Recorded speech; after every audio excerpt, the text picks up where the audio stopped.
Horas e 17 minutos, você está ouvindo o programa Explicando a Bíblia. Meus queridos irmãos, a situação da esposa do irmão Candé é uma situação muito apreensiva, pois é esse tipo de cirurgia delicada que precisa ter até assinar termos de responsabilidade quanto ao resultado da cirurgia. E a gente fica realmente, uma vez eu fui com meu filho para ser cirurgiado apenas de um apendicite, mas eu fiquei muito preocupado quando deixei ali sofrendo com muitas dores na sala de cirurgia e fiquei muito apreensivo na expectativa, né? Então oremos com toda a compaixão por esta causa. Compreendemos, irmãos, essa causa que é um servo de Deus e eu entendo até como nossa obrigação, né?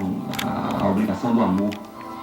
Continuando aqui o texto, no versículo 10 a 13, Jacó lhe fala de um sonho, revelação que teve. O texto fala assim: e sucedeu que ao tempo em que o rebanho concebia, eu levantei os meus olhos e vi em sonhos que os bodes que cobriam as ovelhas eram listrados, salpicados e malhados. E disse-me o anjo de Deus em sonhos: Jacó. E eu disse: eis-me aqui. E disse ele: levanta agora os teus olhos e vê que todos os bodes que cobrem o rebanho são listrados, salpicados e malhados, porque tenho visto tudo o que Labão te fez. Eu sou o Deus de Betel, onde tens ungido uma coluna, onde me tens feito um voto. Levanta-te agora, sai-te dessa terra e torna-te a terra da tua parentela. Meu irmão, Jacó ele conta o segredo do seu relacionamento com Deus, o retrato da sua alma para suas esposas naquela reunião, que ele chamou em particular elas. Só usa esse expediente, irmãos, quem é transparente e confia na outra parte. Pessoas incrédulas não dão crédito ao relacionamento com Deus, por isso que não é importante contá-las. Além dos limites normal, do comum, aquela comunhão que foge da esfera da possibilidade, pelo menos para a maioria dos homens é coisa impossível de acontecer. Quando você conta, serve até de galhofa para eles. Muita gente sincera perdeu a credibilidade, em parte, claro, porque contaram os seus segredos a pessoas imaturas e incrédulas. Reservas nessas coisas do alto também é sabedoria e prudência. Caso contrário, nossas pérolas, irmãos, são lançadas aos porcos. E porcos só lidam bem com lama, com sujeira, com alfarrobra. Pessoas amigas que comungam com nossos ideais e não deixam o mínimo de espaço para a deslealdade, essas sim são dignas de dividirmos o nosso coração. Era assim que Jacó estava considerando suas esposas naquele momento, e suas expressões faciais, especialmente, denunciaram sua pureza, tenho certeza disso.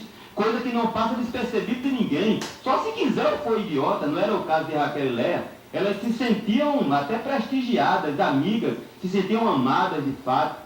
Sem titubear, elas tomam partido da justiça, o partido do seu marido. Dizem assim, ó: então responderam Raquel e Léa e disseram-lhe: ainda há para nós parte ou herança na casa de nosso pai? Não nos considera ele como estranhas? Pois vendeu-nos e comeu todo o nosso dinheiro, porque toda a riqueza que Deus tirou de nosso pai é nossa e de nossos filhos. Agora, pois, faze tudo o que te tem dito. A gente vê que a confirmação de que o diálogo aqui é um agente que abaixa mesmo os ânimos acirrados, né? Elas, Raquel e Léa, por si só, esqueceram os dissabores por conta da disputa do amor de Jacó e decidiram coerentemente apoiá-lo. Jacó ganha o apoio das suas esposas e a família ganha nesse negócio. O negócio, meu irmão, é que Deus é justo e tem compromisso com a sua palavra. Deixará o varão, seu pai e sua mãe, juntar-se à sua mulher. Essa palavra pode ser entendida genericamente dentro do sexo, tanto para o homem como para a mulher. Deixará a mulher, a sua mãe e seu pai, juntar-se ao seu homem.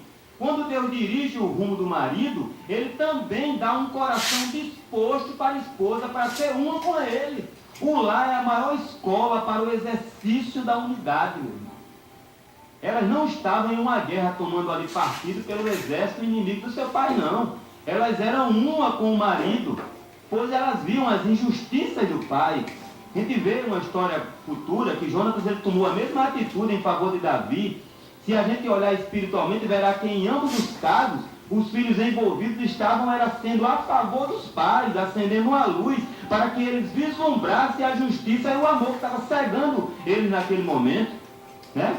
Para esses fatores tão importantes. Alguns detalhes podem até nos ajudar em nossos procedimentos.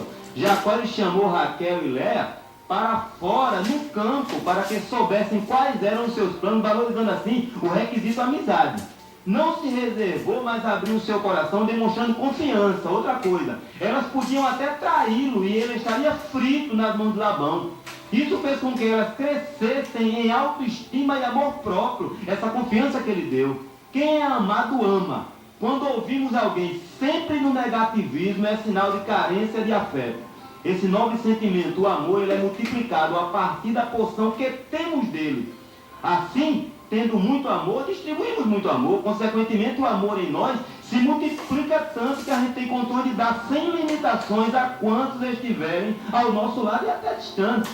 Eu até entendo, mas eu não sei explicar matematicamente a lógica da operação de dividir, fazer a multiplicação. Isso é matemática de Deus. A parte alta daquele encontro foi o reconhecimento de Jacó a respeito da bondade de Deus, demonstrando uma verdadeira humildade sem atribuir as suas atitudes supersticiosas de descascar as varas no momento do parto das ovelhas e cabras. E ele confessa que todas as bênçãos de sua vida foi a ação do Senhor. É por isso que ele não temia, irmãos, as mudanças constantes de Labão do salário para trapaceá-lo. Se Labão mudasse seu salário, o salário de Jacó, se ele mudasse para animar com cores do arco-íris, Deus faria nascer animar com cores do arco-íris. Eu creio assim, pois para o Senhor tudo é possível. E para abençoar os céus, aí é que ele faz o impossível mesmo. Ele disse assim, isso vai até cooperar com a sua possível saída dessa situação tão difícil e até impossível. Deus, ele é Deus do impossível. O que parecia mais improvável de acontecer, até pela quantidade de animais que de reproduzirem naquelas cores, o Senhor fez acontecer. Quando Deus trabalha no improvável, irmãos, ele fabrica em nós, por bondade, fé e obediência, não ficando dúvida quanto à sua intervenção. Assim sendo, a gente não corre o risco, no momento de inchação, de presunção, o orgulho cobiçoso não venha a querer roubar a glória que só a ele pertence. Tudo isso é proteção de Deus. Lembremos, irmãos, que ele falou para Jacó, eu serei contigo. Da mesma forma o Senhor Jesus falou para nós, falou para a igreja, para os seus discípulos, estarei convosco até a consumação dos séculos. Esse compartilhamento do seu interior, do interior de Jacó, foi o agente persuasivo que convenceu Raquel e Léa a ficarem do lado dele. Não foi uma outra coisa, não era fácil não. Só Deus, pois elas foram criadas em meio a falcatruas, a vilenas, a enrolações. Certamente simpatizavam com essas fraquezas. Jacó naquela altura já era um outro homem, sofredor, resignado com a injustiça que vinha contra ele, crente em Deus.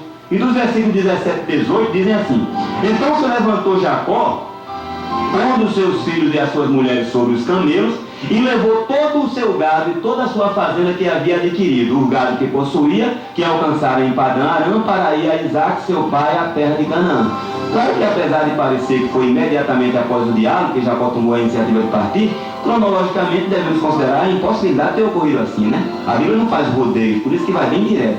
O fato é que a resolução já estava no coração de Jacó, né? Mas a partida ela precisou ser uma coisa organizada, né? E um momento oportuno também esperado. A gente sabe como funciona uma mudança. O verso 19 diz assim, e havendo Labão ido tosquiar suas ovelhas, furtou Raquel os ídolos que seu pai tinha. Imagina aí, que fraqueza, né? Esses ídolos eram os terafins que Labão utilizava para idolatrar e também para usar como adivinhação. Pelo menos era o que ele acreditava, né? Segundo afirmam alguns comentadores, era como se fosse a pólice de suas terras. E Labão estava fora, tosqueando as ovelhas dele, e cremos que apesar dos constantes prejuízos por conta dos seus próprios ardis, ele ainda se sentia senhor da situação. E não esperava que Jacó fugisse naquela circunstância de forma alguma, né? Não há dúvida de que Labão ele teria impedido ou até mesmo tentado matar Jacó se estivesse presente no momento da fuga. Uma coisa que não devemos questionar, nos colocando como juízes implacáveis, são as astúcias anteriores de Jacó. Assim estaremos se comportando como aquelas pessoas de má índole que questionam por que a gente diz hoje que é salvo. Deus, que não tem o culpado por inocente, fez Jacó amargar 20 anos, sendo trapaceado, e humilhado também. E a gente vê que as vitórias de Jacó devem-se à misericórdia do Senhor, que não despreza aquele que ele busca. Jacó gemia, irmãos, com os ardis de Labão. A gente vai ver isso adiante, com o seu desabafo heróico, quando ele lança no rosto de Labão, que se não fosse o Senhor, ele estaria saindo completamente arruinado daquela situação. E isso chacoalhou a mente de Labão. É aí que entra as brasas de fogo que Paulo falou, nos incentivando a pagar o mal com o bem. Foi isso que Jacó fez. O apóstolo está dizendo que a nossa atitude aparentemente apática, sem a reação natural do homem, leva o ofensor a sentir remorso, tratado por ele em uma figura de linguagem como brasa de fogo na cabeça. Alguns entendimentos eles são coerentes para o texto. Raquel ela temia as maldições de seu pai, a questão do furto, dos terafins. Portanto, a gente vê que ela também era supersticiosa e não tinha o coração inteiro nas mãos de Deus.